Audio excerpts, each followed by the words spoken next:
Oh, we're live. Hey, everybody. So people are there coming on, which is cool. Amazing. Oh, amazing. Wow. We're getting lots of people. So, Landon, today we're just going to have a conversation about sort of what's ahead for 2026. And I wanted to get your take on, based on the worldview that you have and then the worldview I have, which is very much focused on the creator economy. Just to kind of talk that through. So I'm going to just give you some statistics to start with. Perfect. No, that's awesome. I took some notes. So I was researching this about the creator economy and how large it is. So in 2023, it was at 250 billion. And then by 2027, it's projected to be at 480 billion. So that's a 26% annual growth rate, and that's pretty significant. And that's one of the things that I'm really paying attention to because I feel like we're going to see a lot more attention. I feel like companies have ignored the creator economy for the most part in terms of developing products and solutions for them, especially solopreneurs like me who don't have a team, I'm just by myself. Um, so I rely on my tools to help me get further faster. But there's a lot missing. We can use AI or whatever, but I feel like there's going to be opportunities for people to build sort of middleware that sets up agents and processes for solo creators to kind of process through things. It's going to be more about process rather than product or content. Yeah, I think that's a great point, actually. Because if you think about it, there's a lot of also like single application tools like Loom. Like I use Loom every single day, but if I want to send somebody a voice note, I can't use Loom. So I need to get a voice note piece of software. And then if I want to use like voice to text, like I use Whisper for, on replying to comments, I need a different piece of tool. I think there's something in what you said, like something to better serve people that aren't at the enterprise level and don't want to spend $1,000 a month on tools. There's like a Yeah, massive gap in the market, and those stats are staggering. Like the I know. growth in just a couple years of doubling, like how much this economy is worth is pretty crazy. I saw, I think it was Gary Vaynerchuk shared just live shopping this year, I believe, is supposed to be like a $1 trillion industry. Oh, wow. Yeah, that's crazy. Um, yeah, I'll give you another example. I don't know if you know this, but last year I added another newsletter. I'm a longtime HubSpot user. I used HubSpot since 2013.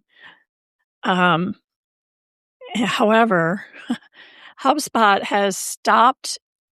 They don't offer you a tier that makes sense financially for solo creators or small creators with small teams. It's pretty much you can go in with their starter, which is like $20 and doesn't really give you what you need to run the full business. And then it jumps to about $800. And I keep complaining to them that, hey, you're missing a huge revenue opportunity here. I post this on Reddit a lot because the creator economy is so huge and people need a solution where they can build things for not $800 a month. That's a great comment. And I'd love to get your take on it. Being a HubSpot user, and I believe you're a Go High Level user as well, Yep. on because I think we can take away from how this applies to us as solo creators. There's a massive market in the solo creator space that they could tap into instead of just focusing on the enterprise space. Because I've gone through a number of the HubSpot certifications in the past as well, and I agree. Like I'm not using the software because I can't afford it. Yeah. And is it more beneficial for them to create a solution and cater to that market? Or are they better off just really trying to focus on the market that they adequately serve because there's other tools coming out like Go High Level that are taking that market share from them already. Yeah, they really are. I mean, I think Go High Level is like $100 a month, and you can get 3 sub accounts with that. So you could really do a lot with on just $100 a month. I think HubSpot could take away some of the pieces that are more enterprise, maybe take away the website. I mean, everyone needs a website, but certainly that can be built elsewhere very easily. Um, Maybe take away some of the ticketing stuff, the more operations stuff that's more appropriate for teams, and just keep some of the tools that the creators really need. So I think that would be a great way to do it. But yeah, I keep posting about it, and it'd be a good solution. So I think we're going to see a lot more middleware as well, like I mentioned. And this is a huge opportunity for anybody listening out there who likes to create. I'm not talking SaaS. I'm talking like solutions that bring bring agents together and address a really specific pain point for a very specific audience. So that's what I'm talking about. Do you Um, think a tool like Manus is trying to take a little bit of that market? I just heard they got bought by Meta, but oh, really? Manus is like an AI tool, but behind the scenes, they're integrating with different things. So through Manus, you can it'll pull from like the Facebook ad library, or through your queries, it'll go and put together a slide deck for you based off Oh, like yeah. information that you give it. So you can create a lot of things where that tool behind the scenes is kind of doing a lot more than you would be able to do just yourself inside of ChatGPT. Yeah, it's probably deploying different agents for different tasks, which is really necessary for creators. But right now, it's like we would have to figure it out. We would have to build it. You have to understand everything about it. That's why I'm saying if someone would just say, here's a tool that will, you know, I don't know, it puts the agents together in a way that maybe researches things, maybe creates some content, maybe like you said, put slide decks together, whatever it is that you need, um, and then, goes from there. And then it's pretty much handed to you, um, you know, already set up. Yeah, Yeah. do you have any gaps in what you're currently doing that you're waiting for this thing to come out so Well, that you can I'm start waiting for what I just described. with The HubSpot? No, the middleware, well, HubSpot too, but I found a workaround for HubSpot in Go High Level, so I'm good there. I still use HubSpot as a CRM for one of my business lines, but, pretty much I'm all focused on my creator business on Go High Level. Yeah. So with the middleware, what pieces are you trying to solve for? A lot of times I'd like to I'd like to just have I can't really give you an example right offhand, but let's pretend that a creator wanted to automate a newsletter. It's a curated newsletter. They need an agent to do the research, then an agent to do, maybe some selection of which pieces of the research, and then pull everything together into a newsletter format, and then maybe schedule it for publication. Something like that would be a simple example. And I understand some of you are going to say, but you can do that in N8N. I have tried and I failed. And I don't know, maybe it's just me, but I'm pretty savvy with light code things. And yeah, again, I'm too busy to figure it out and build it myself. I just want it sort of handed to me. Yeah, I do. I know of a tool. I can't remember the name offhand, but I saw it maybe a couple months ago that does that specifically for newsletters. I never. Mm, Um, I do know of an engineer that built a tool for podcasting that does all of the guest research for you. For yeah. just that's a job that most people are hiring someone on their team to be able to do because it takes a lot of time to put together a really high level list of questions to ask and research on the person that you're bringing on and things along those lines. So I feel like there's people that are kind of dabbling in that, but there's just Yeah, so many things like the creator economy with the diverse set of what people do. The only like the drawback that I see is like where do you start? Because there's just so many different things you could try and tackle because every one of our businesses is so unique. it's true. Yeah. Yeah, it's very true. I mean, I produce for my clients on my other business, my marketing agency business, a report every month, and it's very manual. That's another example. You've been asking me about gaps, and I was thinking my creator business, but really for even my solo business is the agency where it would be so great to have the data picked up, put in a report, the analysis done, then, added to the report, and then, put it in my email inbox so I can review it and then schedule it to send to the business. Um, Something like that. So, yeah, these are all really great things. Yeah, I agree. That's, with my agency, reporting is one of my least favorite things to do, especially when you think about it. Like you've got a varying degree of reports that have varying degrees of complexity. So you might have a weekly report that's just more kind of like, here's what's going on right now, like the stats over the last week. You might have a monthly report that digs into things at a little bit more of a deeper level. Then you might have a quarterly report that's doing some like quarter over quarter analysis, and then a yearly report. So you have all of these things. And inside of the work that I do with paid advertising, there's tools that will do it. Yeah. What I found to be the biggest limiter is they're only able to pull from specific data sources that are all limited. Yeah. So we will have it can pull the data from Facebook to give you all of your ad metrics. But if we're using a source of truth like HubSpot, now we have too many data sources that can't get into this one report in a uniform way. And then, so we end up having to just pull things manually because there isn't anything that I found effective or Mhm. affordable that isn't $500 or $1,000 a month to be able to utilize for us. Because when you're small, those things just aren't feasible. Yeah. So for all the software engineers and developers out there, keep your ear to the ground. Exactly. Creator economy needs you badly. Otherwise, we're not going to be able to scale. We're going to have to outsource to people or hire people. And that sort of defeats the whole purpose. When you start having to manage people, it just slows you way down. And that's the beauty of the solo business is you can move fast, but you need the right tools. Hmm. Well, Yeah. because it's not really a solopreneur once you're just because they're not an employee, it's still you're no longer a one person if you've got seven contractors that you still Right. have to oversee. Like you still are now in the small business category, in my opinion.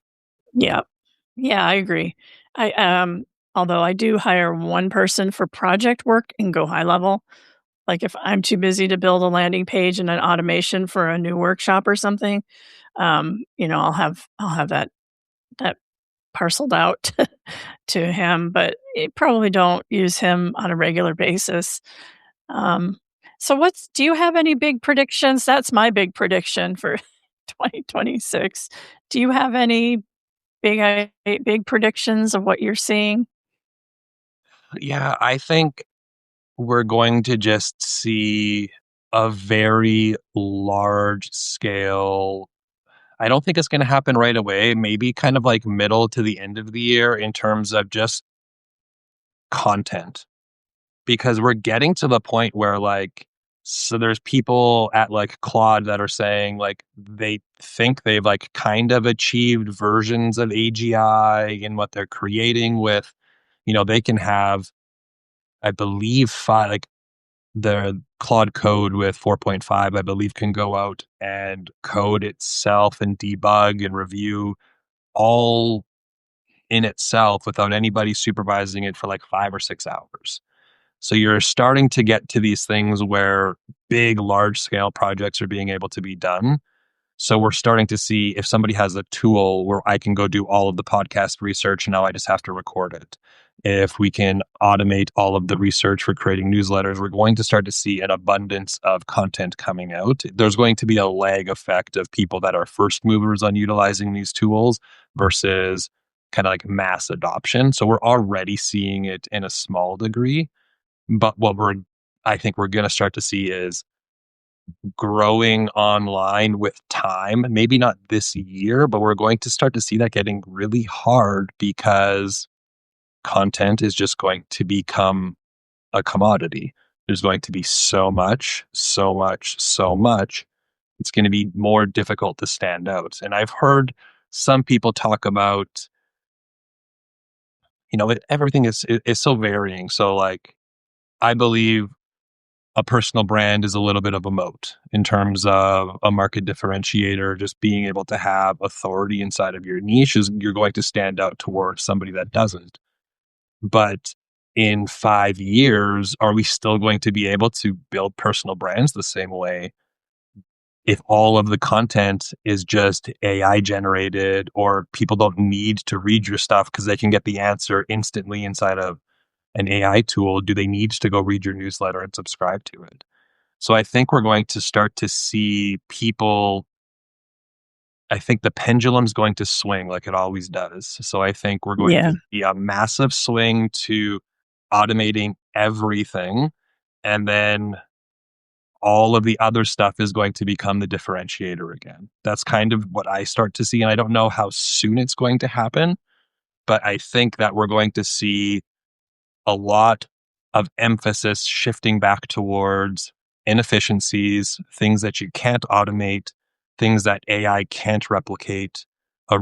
rush in in-person networking, in-person events, live interviews, one-on-one conversations. I've already seen in a lot of the communities that I'm involved in where price points are coming down. People are no longer wanting to invest in group coaching programs. People are leaving group coaching programs and moving into one-on-one coaching Yeah. because they're tired of just being a number and things being automated and there's no personalization in it. So I think as the pendulum starts to swing to people trying to automate everything to try and take advantage of this rush, we're going to start to see people moving to the other end of the spectrum, which is like unautomating or finding those unique leverage points to where you can create more intimacy and personalization while using the tools in a little bit of a different way to give you the capacity to be able to do those personalized things. Yeah. I totally agree with you. In fact, I just published, let's see here. It's the Substack 2026 report. And I do talk a lot about that. So I'm going to just put it in the chat. There's a link there. Um, this is a comprehensive report on sort of, you know, what's coming with Substack. And I already see people who are talking more about what you just said. First it was, oh, we're talking about authenticity, but what builds authenticity? What builds your unique value proposition? People talk about that a lot too. And I think pretty much anything that AI can't replicate, right? Your voice, your personality, your face, how you teach. I run a boot camp. I only teach 10 people at a time and I do follow up with them as part of the deal. I want it to be personal. And I think a lot of people are really hungry for that right now because we've had so much AI content. It's just created this sea of sameness that people tend to scroll right past if they believe it sounds like something they've seen before. Yeah, I agree. I think the one place I see it the most would be like commenting. So Oh, we yeah. see, okay, commenting is going to allow you to grow. It's a simple concept. It does work. But then we see 4 comments in a row that are exactly the same because they're just being generated by a tool. And it's Yeah. like those things where people take it too far. They're using the tool in a less than ideal way and they're trying to shortcut the process that doesn't work, and then it stops working for everybody because now people just will stop reading comments when 85% of them are AI generated. You'll just stop looking Oh, at stuff. yeah, and it's so obvious. I mean, I have one guy who comments almost on everything I write. I know it's AI generated, I can tell. He put my note into AI, it spit out a response, and he pasted it into the box and hit send. So, yeah, I don't read any of his comments anymore. It's sort of I don't know, it feels so disconnected from the person behind it.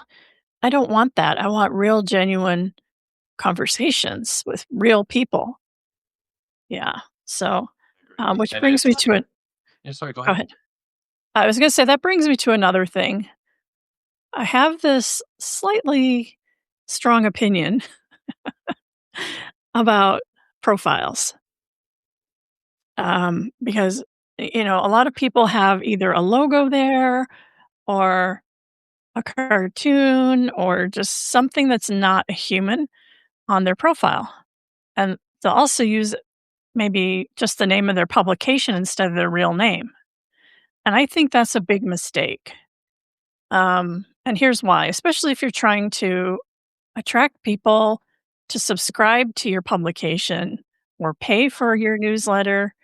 It's really important that they see you as the person because we have this saying in well, we said it in marketing all the time, marketing, sales, and product development, but people do business with people they know, like, value, and trust. They're not going to, um, you know, do business or want to engage further with, a caricature of Bart Simpson or something. That's just not how it works. So I wish more people on Substack would realize that and use their real human face, name. It's really going to help if they would do that. Just that simple step would help them a lot. Yeah, the only thing that I would challenge you on that is I think it's a little bit more nuanced. So I don't disagree with you, but I think there's layers where it's not that simple, it's not that black and white. I think when you are trying to build a personal brand and you're trying to do anything on a personal level in terms of one-on-one coaching, support, community, products, 100% being able to show yourself and creating that level of connection is definitely going to outperform a GIF or, your whatever NFT you just purchased. But when it comes to, let's say, Substack specifically, there's a lot of people on this platform that might just be on here because they want to write, or they are just focusing on entertainment. Or even if you go a step further, the people that are still here for business, let's say like the New York Times, it like in that case, Well, it is yeah, a business and a publication, so it might make sense for they might not have a face. of So I think course. there's a little bit more nuance, but when it comes to anything, when we're talking about personal brands or consulting or coaching, I definitely agree with you. Yeah, but same with if you're an author or anytime you want people to read your work, you know, and you're right, there's situations. I totally agree with that.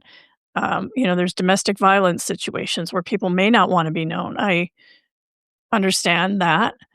Um, so yeah, I mean, there are definitely nuances to it. But in general, I was talking about if you're building a personal brand, it is important to have, the real person representing that personal brand. Yeah, Yeah. and I've seen edge cases where they are successfully building a personal brand. They're writing as themselves, they're using their name, but they still don't have themselves in the profile picture. But the profile picture is still professional. It still has like their name. So I can agree there because especially with some of this work, we're slightly introverted and we're like doing it because we don't want to be a face. Like there's a lot of people that don't want to go live. They don't want to do podcasts. They don't want to do reels. They don't want to do YouTube videos. They just want to write. So I can respect that. And there's also a lot of writers I know that have pen names. So they might be writing as a For sure. person and building a personal brand, but they might not use their visual. So that's like the one area where I would say, okay, I could maybe see that on the personal brand side, but we still got to show up as a person because, like you said, nobody wants to follow Lululemon. They want to follow the ambassador of Lululemon, which is the entire reason these companies hire ambassadors and do brand deals and have spokespeople. It's because people connect with the people behind the company, not just the name itself. Yeah, that's where you get the richer content instead of the corporate message, Yeah. from the Lululemons of the world. Um, so as far as Substack goes, that's one kind of thing that I'm seeing starting to happen. Um, more human, less AI, if you want to call it that. But the other thing I think is going to happen is that we're gonna, the integrated email drip campaigns are in beta right now, and there's several creators I've been kind of keeping tabs on who are testing that out. Um, I think we're going to see that come to fruition in 2026. I just don't know when. Nobody knows when. I don't think they would bother to beta test it if they weren't going to, fully launch it. I think the beta was maybe to get feedback and see some performance metrics. Um, Reviews have been mixed about it. It's what I've heard is that it's limited. There's only five different sequences in the beta, and it doesn't allow for a lot of customization like other like Kit or Go High Level or something like that. Yeah. That doesn't surprise me at all. I feel like if you look at what they're trying to accomplish, they're effectively trying to now become a SaaS company and a social media platform that does everything. So it's not just posts, then it added Yeah, Twitter, and then it added YouTube, and then it added podcasting. yeah, So like, is it going to be better than Spotify for being your podcast host? Definitely not. Is it right. going to be better than like a specific video platform for video? Absolutely not. Are their email campaigns going to be better than Kit, Active Campaign, MailChimp, all of these tools? Absolutely not. But I think to what you said earlier, I think is going to give those abilities to the people that just want to keep it simple. You can make your Substack publication your website. You got an about page, you can create custom pages, you can use it as your blog, your social, you can sell stuff through your paid subscription. I think if they add other Yeah, monetization avenues, and it can double as your email software. So I think it's a smart move, but I think the people that are a little bit savvier are still going to layer on additional tools because it's never going to provide that same level of complexity. Tagging, automations, triggered sequences. I don't see it ever getting to that point because those are like 8, 9 figure companies in themselves to even compete in the market. yeah. I mean, but again, look at. By the way, I'm doing a workshop on Tuesday, free workshop.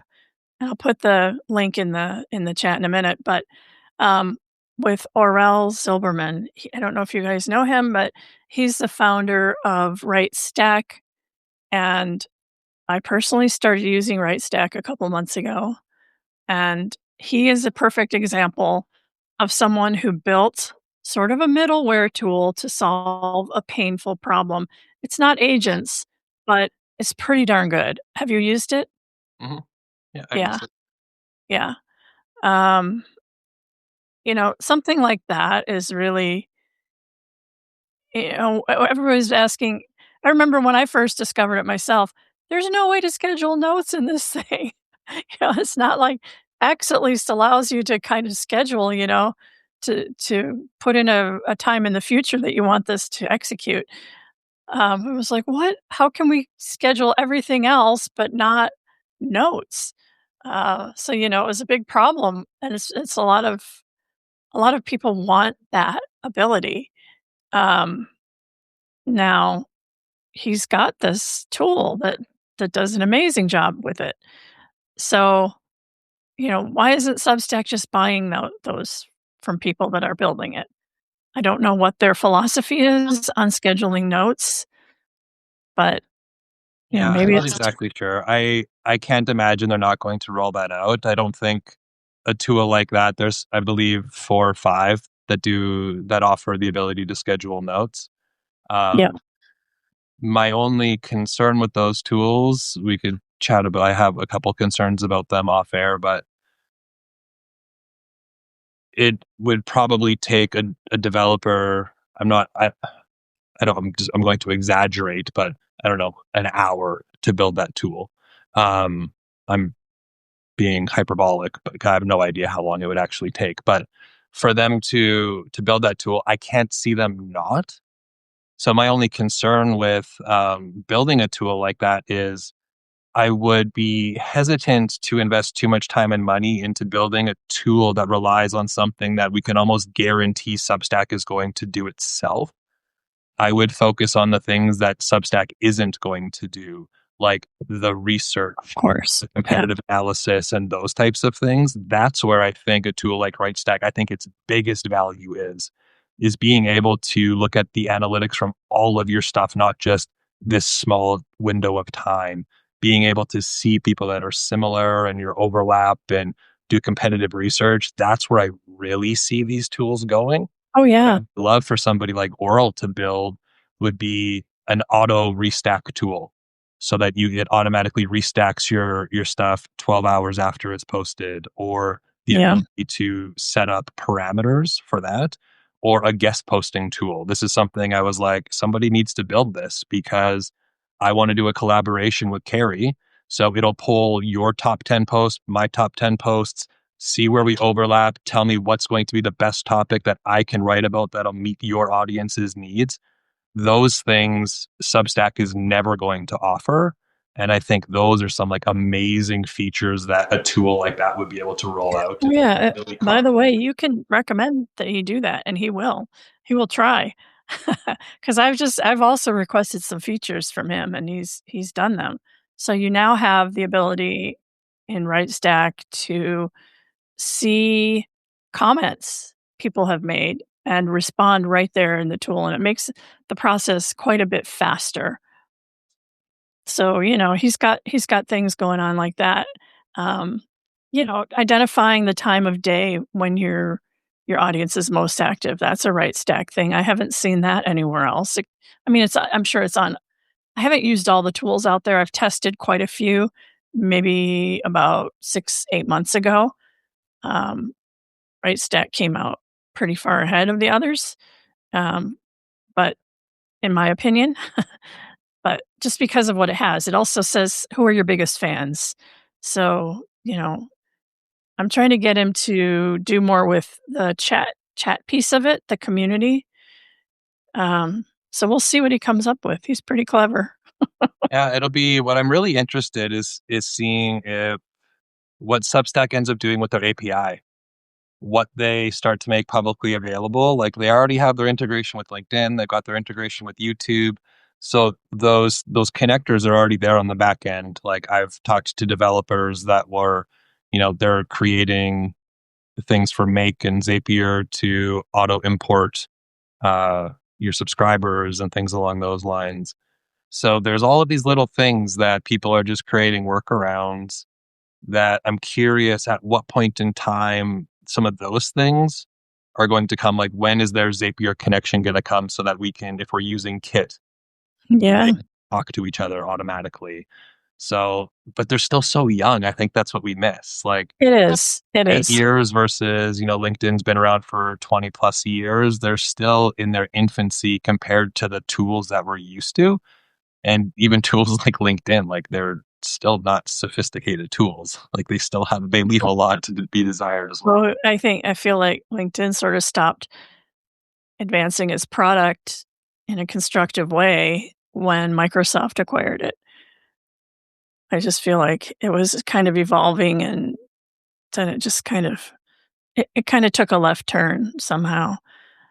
But, Yeah, so other things I think we're gonna see on Substack are, and I'm talking creators now. I know there's a lot of people who are authors and write other things, for other reasons, but I think for creators, we're gonna see, Substack used as just more of a whole business infrastructure, and that's to your point of, it's got the podcasting, the YouTube connection, the LinkedIn, we have Notes, which is sort of the Twitter or X, format, long form, short form, lives.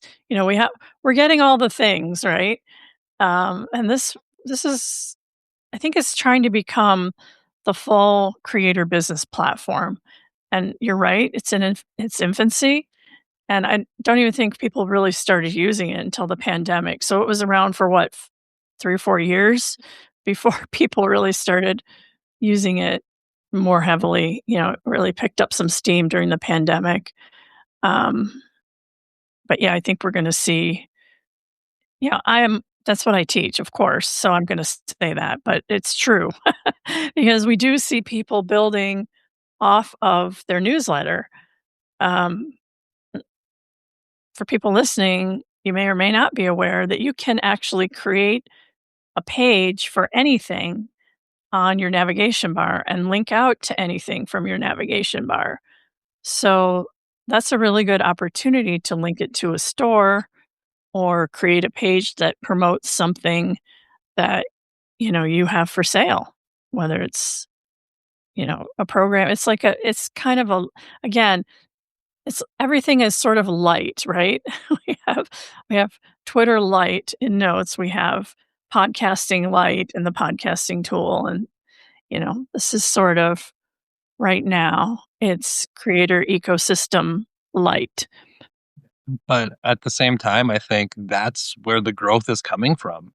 The Yeah. growth is coming from not, the select 1% that are running 7 and 8 figure creator businesses. It's coming from the people that are making a few bucks and, you know, running little stores, running little newsletters. I think that's where a lot of the growth is coming from. So they're creating these tools to, I think, satisfy, like scratch the itch for those individuals. But also, I've talked with a lot of people. There's a lot of people that are not happy with the changes in the platform. And I understand where they're coming from. If all you wanted to do was write, and now it became a social media platform and now it's more difficult to grow, I can understand if you didn't want that.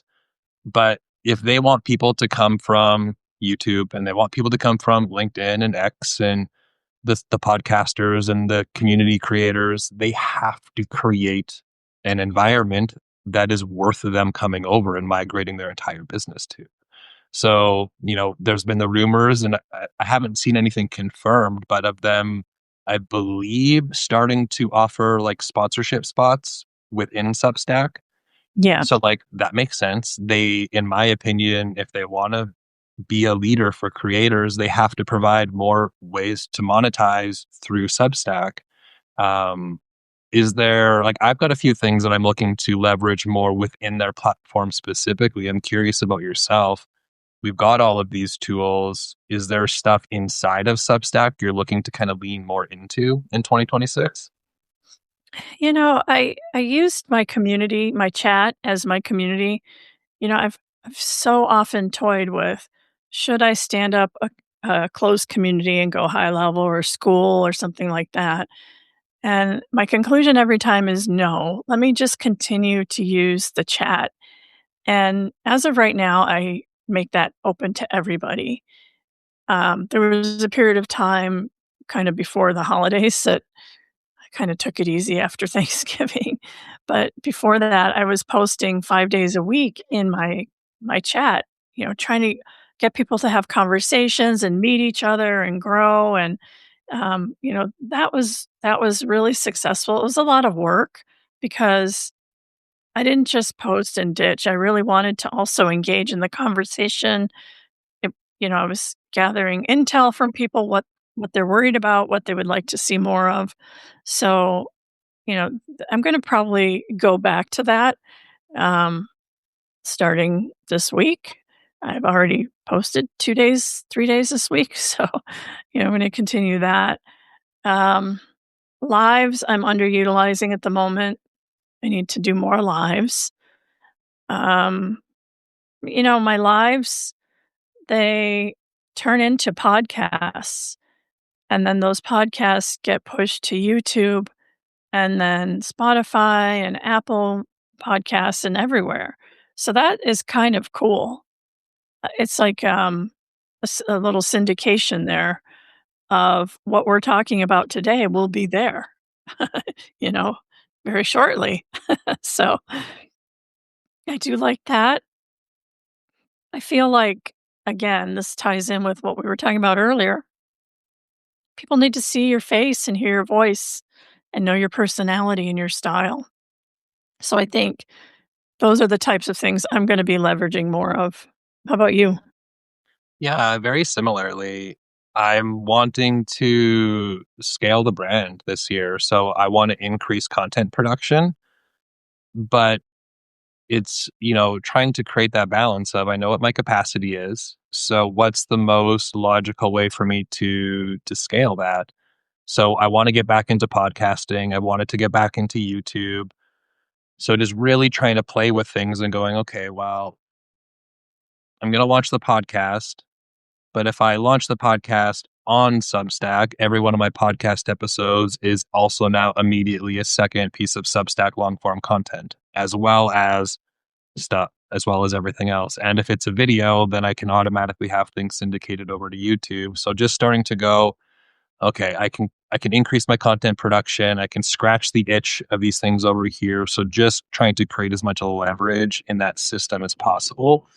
The clips that it creates aren't too bad if you're wanting to leverage them in terms of your other short form content as well.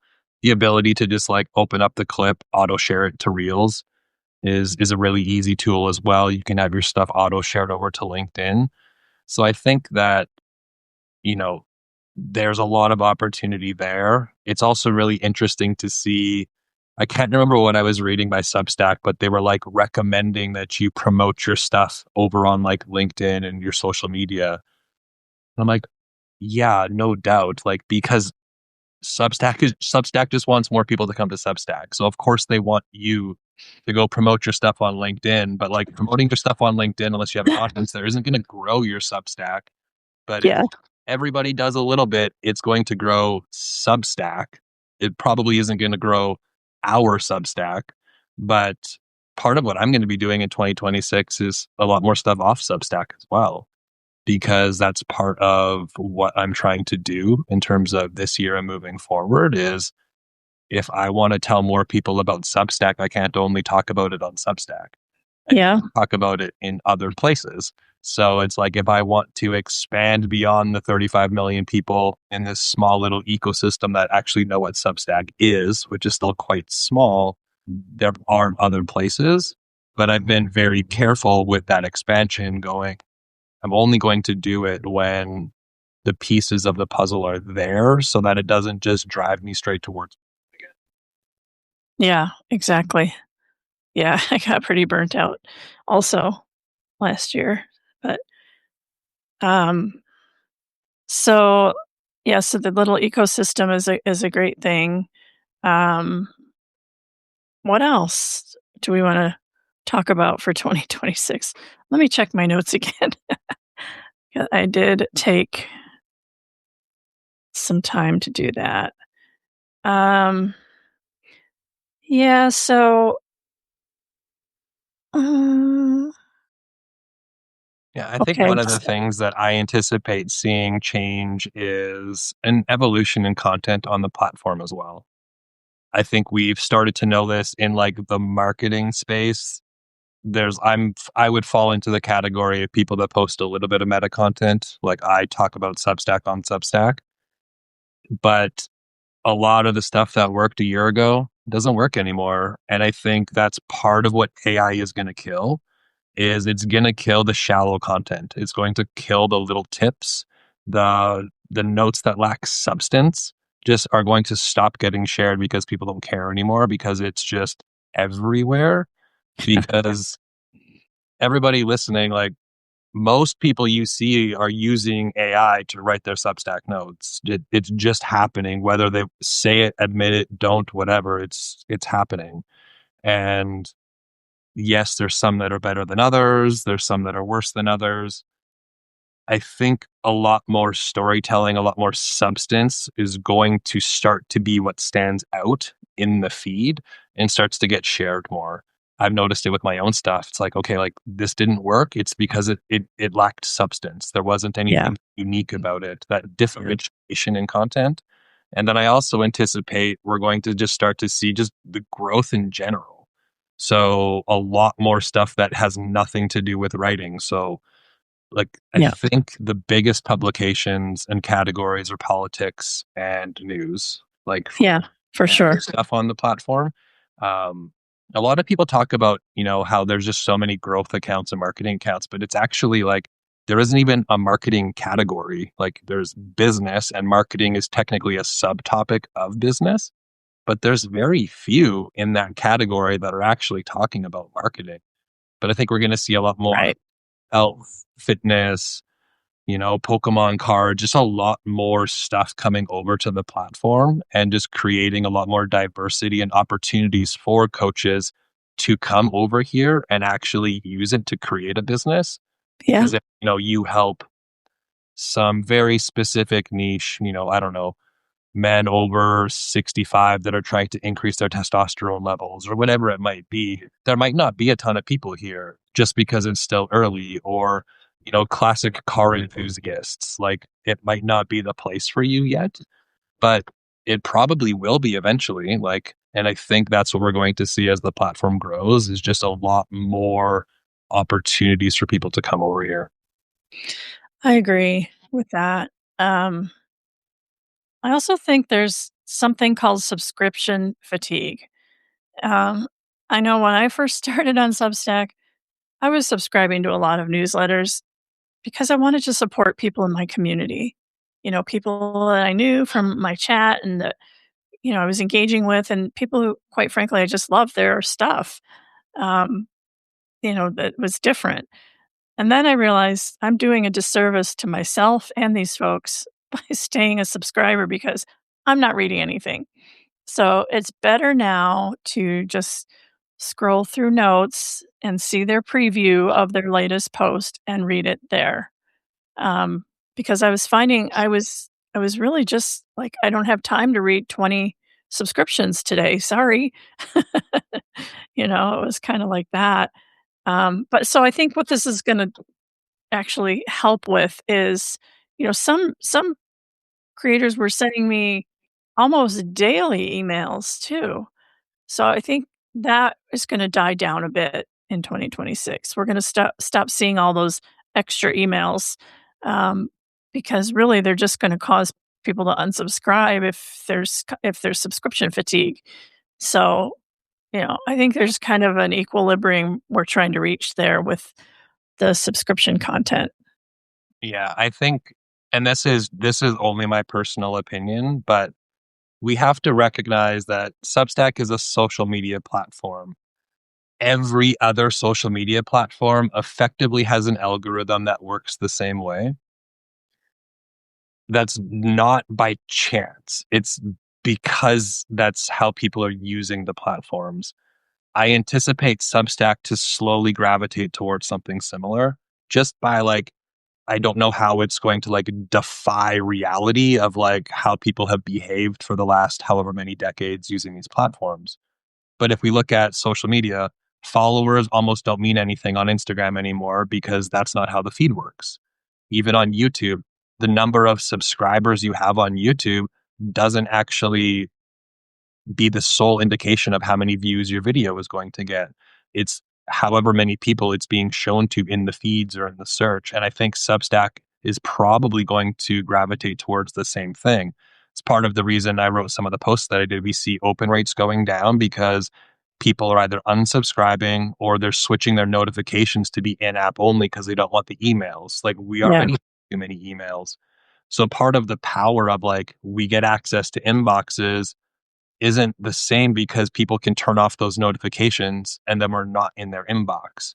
So we're not right. getting same open rates as if we were just sending an email through Kit. So I think Exactly.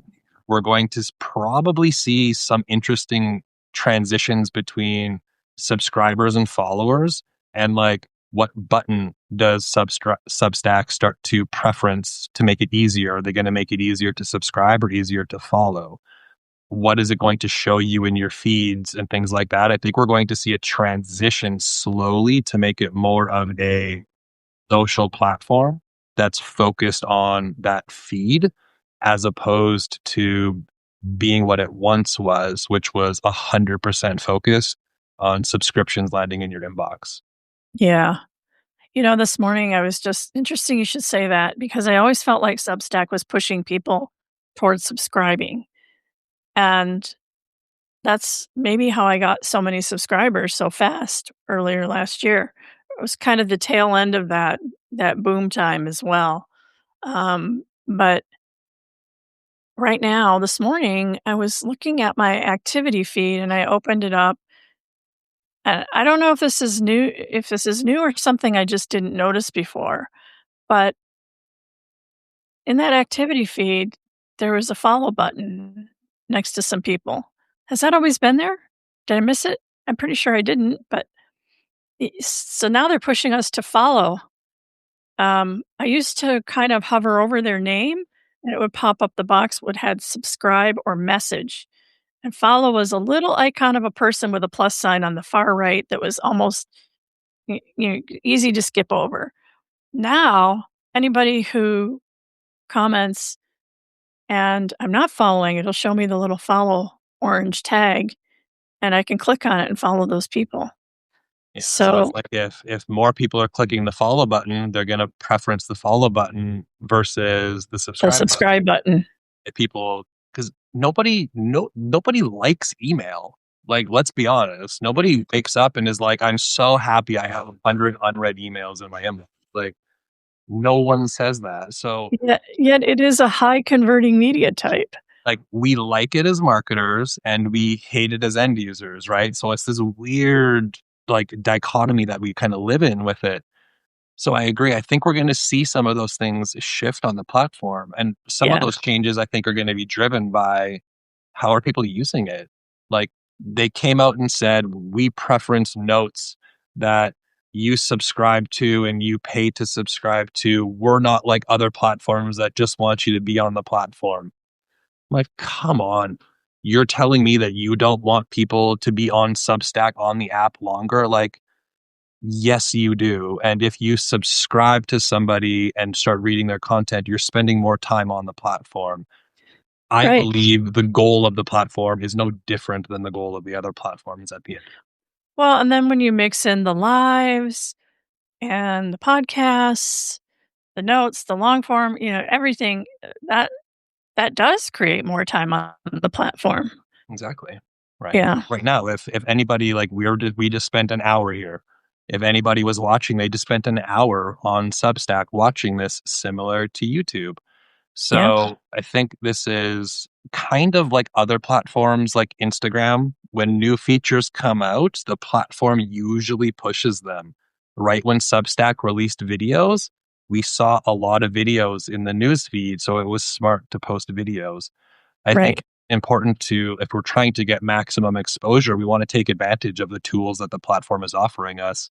And I believe eventually people with paid subscriptions might be preferenced in the newsfeed. That's a hypothesis that I have because they're going to want people, if that's the only way that Substack is making money, they're going to want those things showing up in the feed.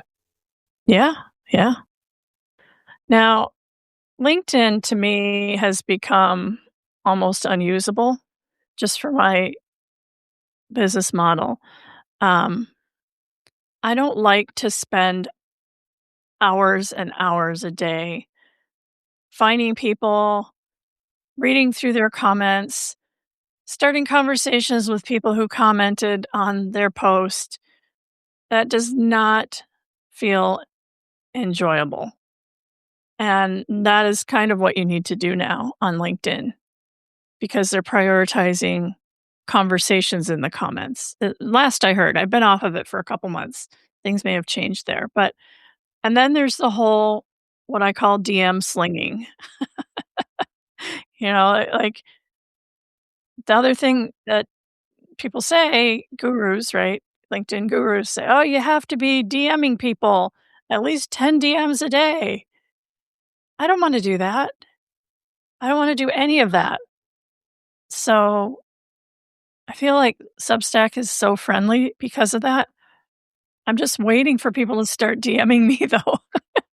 Yeah, and that's the thing, like, It's I gonna love come. Substack. The vibe here is different, but Yeah. the vibe is also different because people have left where they didn't like it and came here.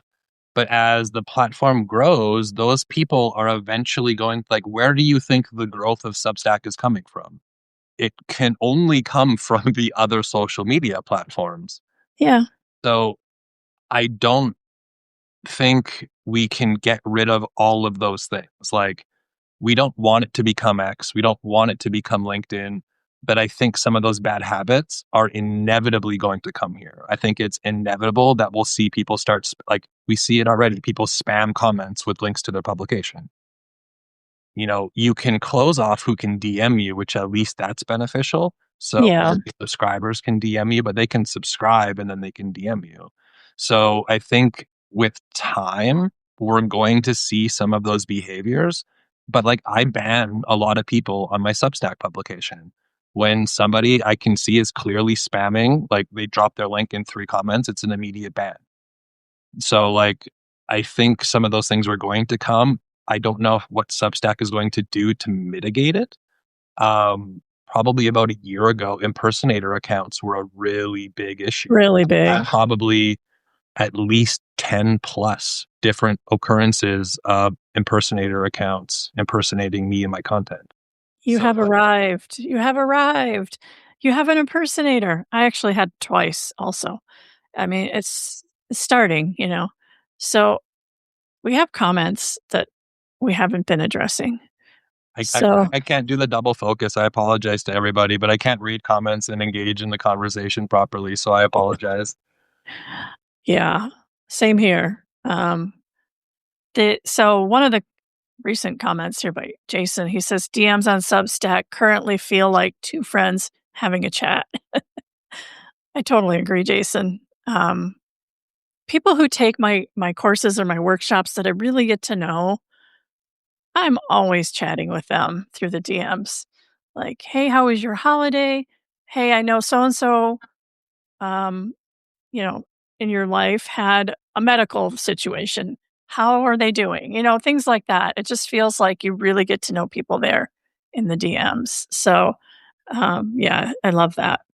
Yeah, I think Um, I have a ton of very friendly conversations, but even through comments, I've had yeah, business partnerships start from people I met inside of comments on Substack. So I yep. really hope that they're really able to maintain the feeling of the community here because everybody to me that comes from these other platforms agrees. Like, it's just people come here and it's different. Like, we enjoy for the most part being on the platform. I think coming out of the pandemic, people got so isolated. And then if you're a solo person or working from home permanently, you're very isolated. And I think that need for human connection just never goes away. And this is a great place to find that. I know, especially for me.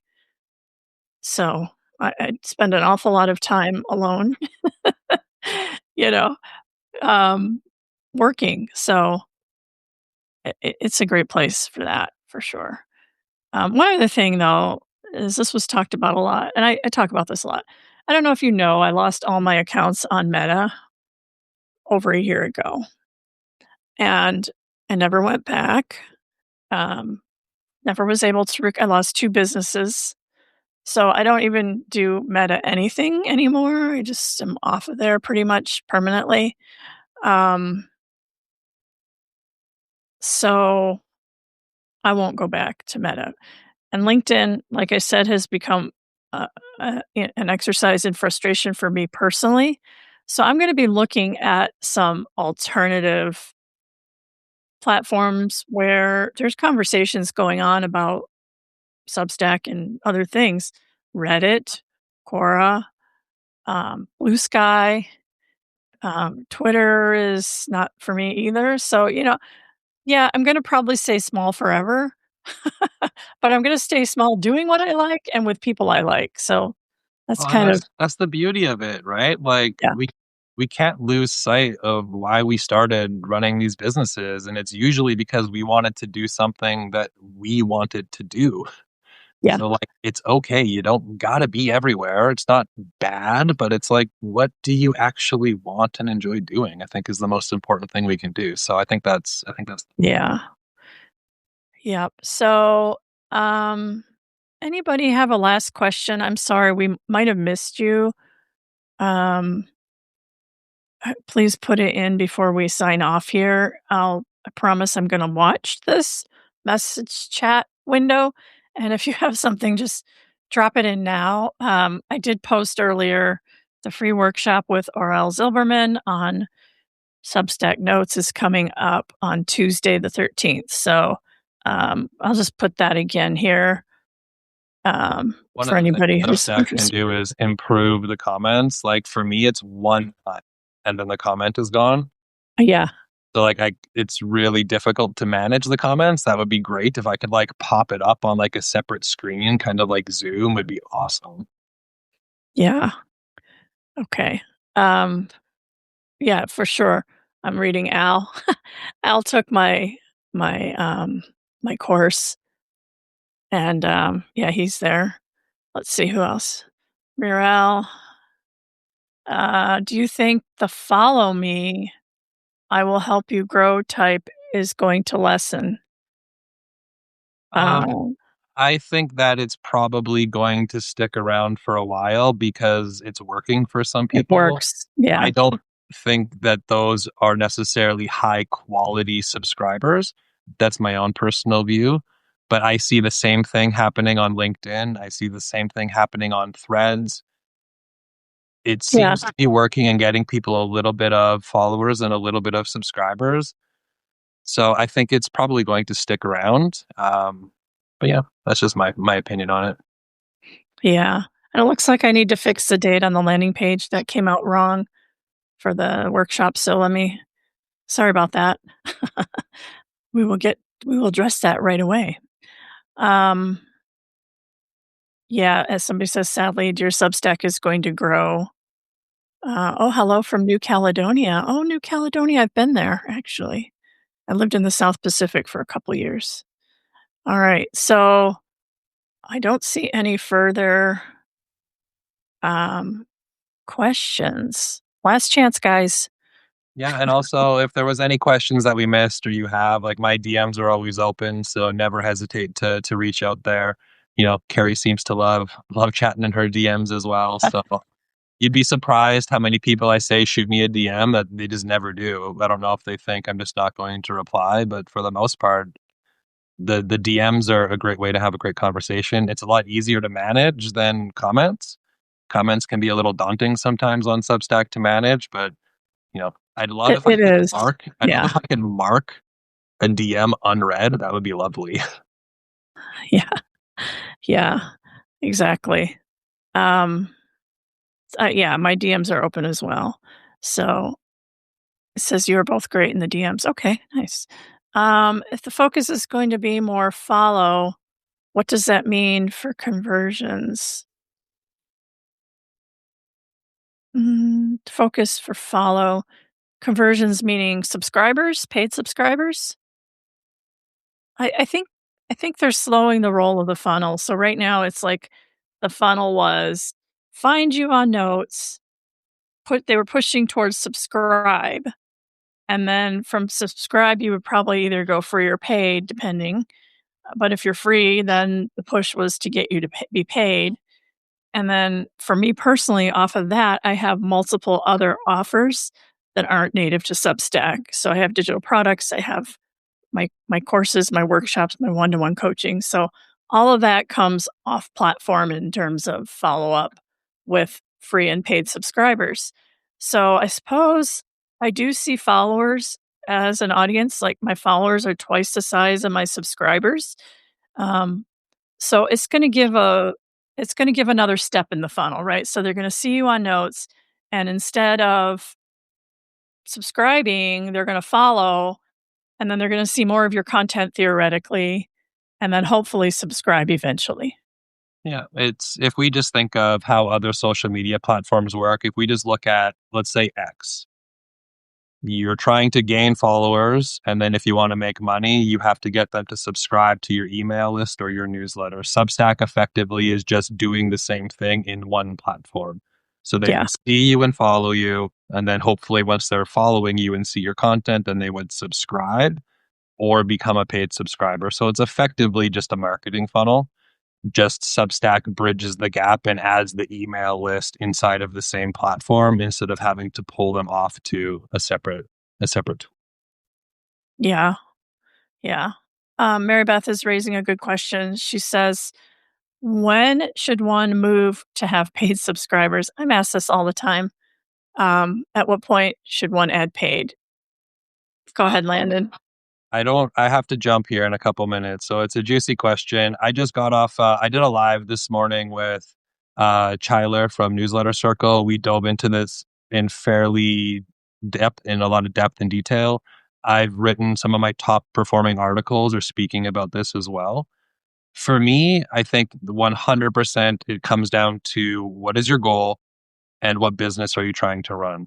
We need to understand that going paid is technically a business model, and we need to understand what are we offering? Why should they subscribe? And do we actually want to create paid content plus free content? Do we want to manage a community? Those are considerations. You can create paid at any time. It's Yeah, just if we have 17 subscribers and we have a $5 a month subscription, if our goal is to hit $10,000 a month, the math just doesn't really math in terms of doing it quickly. So I think we just need to think about it from more fundamental business, crafting an offer, the business we're trying to create, exactly. and then start to create it from there. It can happen at any time, but the more free subscribers you have, the more likely you're going to be able to get more paid subscribers. So I think it's just understanding what it means to create a paid subscription. I agree, and I give the short version of that. I said, as soon as you're ready to put something behind a paywall of significant value besides just more emails. So when you have something, you know, it's not more of the same emails, it's more of a maybe a value email, maybe it's a report, maybe it's a community, it just depends. Yep. So we're in sync there. All right. I know we do need to jump, but this has been so enjoyable and so fun, Landon. I really always love talking to you, and you produce great stuff as well. So Wes, thank you so much for having me. This was a lot of fun. yeah. All right, everybody, you know where to find us in the DMs where we love to be. All right. See you later, everybody. Have a great week. Until next time.